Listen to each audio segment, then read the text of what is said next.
Today I want to give another example from the bronze process and focus on wax chasing. So if you remember from a prior video, in order to create a bronze sculpture like this, every time a limited edition is going to be made, you have to go all the way back and remake the sculpture first in wax. So this is bronze. It's been patinaed, based, and also waxed. But how did we get here? Basically, we started with this clay. And if you kind of remember from my earlier discussion, usually when an artist has a clay sculpture molded so that copies of it can be made, it gets destroyed in that process. You can kind of see some damage, but I was pretty fortunate. After the mold was made on this one, I got back most of the clay sculpture in a good enough condition to be able to show people and kind of explain the process from. Or if I wanted to make some changes to this, I might even be able to mold it into a different sculpture. So this original clay, oil-based clay, so it doesn't dry out. It had rubber painted or poured all over it. You can kind of see some of the lines here. These were parting lines where it was a two-part mold, one on the back, one on the front, kind of like this. This was from a different project and with a much thinner rubber that was all over that. The rubber was separated, and then I got this back, two-part mold, and then from that mold, I need to copy it by pouring wax into that mold. That is how you get to this portion, which is actually a copy of the original clay with all the same details. Instead of in clay, this is actually wax. And it is hollow. It's about 3/16 of an inch thick. The wax was melted and poured inside of the mold in order to get this duplicate of it. And what you're going to see is those parting lines are actually in this wax copy. Hopefully, if I zero in a little bit, right down here there's a line. You'll see that I accidentally broke off a foot, so I'm going to have to remake that foot. But looking down in here, you can see that this actually was and is hollow by looking through there. And then some of the other details need to be added back on. Like there is a rose over here. This is called Recital Rose, and she has a rose sitting on her dress, but there's no stem. So you can see the petal right here, and then missing the wax that I'm going to actually add back in.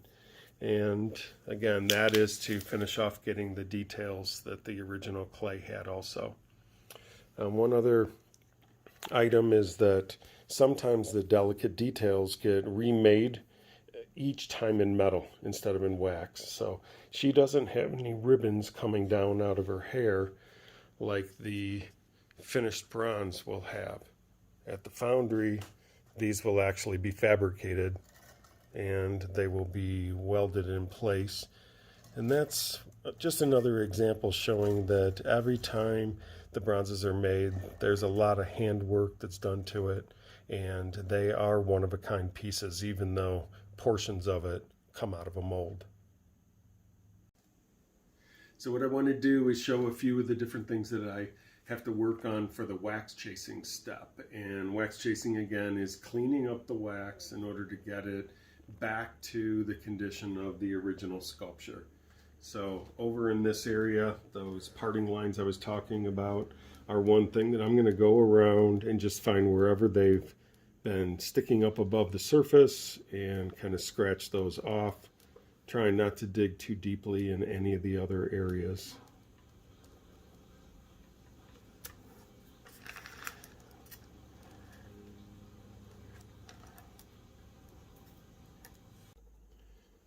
So usually I'll use the same tools, or at least some of the tools that I also sculpted the clay with, in order to try to get the same lines. Much like, at the foundry, they'll pour the wax, they'll do the initial run through, they'll actually do all the wax chasing if I want them to, but I like to go back and also work on them and even further personalize each piece. So I'm doing some of this touch up, even though at the foundry, they can do all those steps too. Another tool I'll use is even a doctor's scalpel, because I can get down into some real fine areas, and it's kind of like doing a little bit of surgery on the sculpture. The next thing after cleaning all of that off is to go ahead and kind of smooth it out with chemicals. That's why I have the blue gloves on. And I'm going to use Scotch-Brites and lighter fluid. Lighter fluid will cut right through the wax, but as long as I do it kind of quickly, it doesn't end up completely melting it. So you can see that that edge that was still there is really just kind of being sanded away. And by rubbing back over it with my fingers, that smooths out the lines from the Scotch-Brite. This is a pretty long process. I could spend anywhere from a couple hours to maybe 10 hours working on each individual piece just in wax. And especially if somebody were to ask for a sculpture to be customized, this is the time that I would do that. Maybe sculpting in a message for somebody, slightly changing the hair, the clothing, doing something that makes the piece truly one of a kind for that client.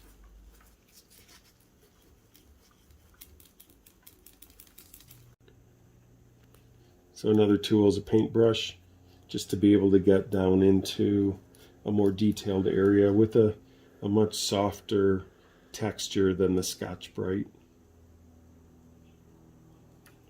Also, if there's any little divots or holes, I'll usually rub over it with this patch ease. And this is real soft wax. Most of the time I would take off my gloves at this point. And if I smear this over, it fills in any little pinholes or maybe some tiny air bubbles.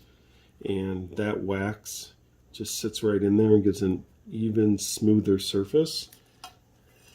And again, if it is in wax, it will also end up in metal.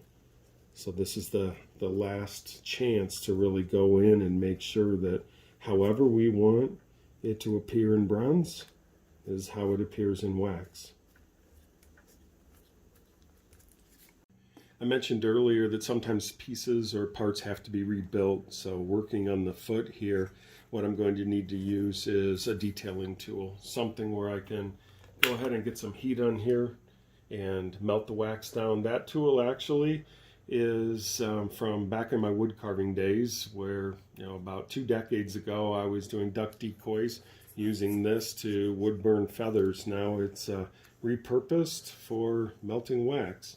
There's a lot of smoke on here, so I have to make sure that I don't have my head over it. I'm not breathing the smoke in. I would not want to be doing that every day. We have enough wildfire smoke in Colorado right now. I don't need to add to any other breathing challenges.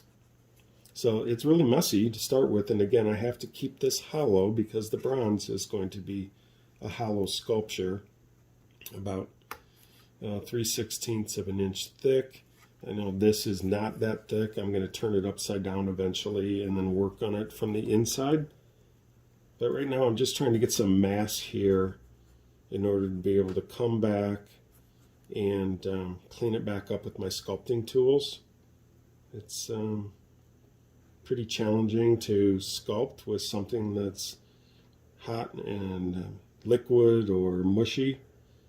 Fortunately, again, got a great team of people at Art Castings Foundry in Loveland, and they're the ones that actually do most of my waxwork. I like to come back and touch it up, but I think for this one, since I broke it, I should have to fix it.